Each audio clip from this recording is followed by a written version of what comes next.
തിരുവനന്തപുരം പത്മനാഭസ്വാമി ക്ഷേത്രത്തിൽ സ്വർണം കാണാതായ പരാതിയിൽ വിശദമായ അന്വേഷണം ആരംഭിച്ച പോലീസ്. സംഭവത്തിൽ കൂടുതൽ പേരെ ചോദ്യം ചെയ്യും.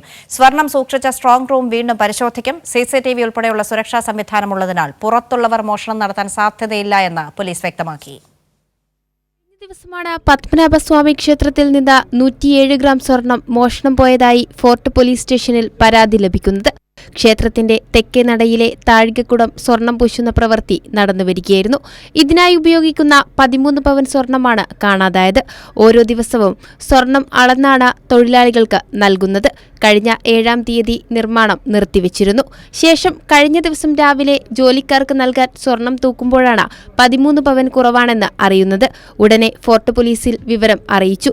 DCP ഉൾപ്പെടെയുള്ള സംഘമെത്തി പരിശോധന നടത്തി. ലോക്കർ പൊളിച്ചിട്ടില്ലെന്ന് പരിശോധനയിൽ കണ്ടെത്തി.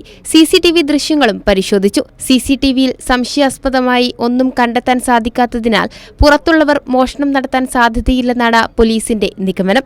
ഈ സാഹചര്യത്തിൽ സ്വർണം സൂക്ഷിച്ച സ്ട്രോങ് റൂം വിശദമായി പരിശോധിക്കുകയാണ്. ക്ഷേത്രം ജീവനക്കാരെയും തൊഴിലാളികളെയും വീണ്ടും ചോദ്യം ചെയ്യുമെന്നും പോലീസ് വ്യക്തമാക്കി. കൈരളി ന്യൂസ്, തിരുവനന്തപുരം.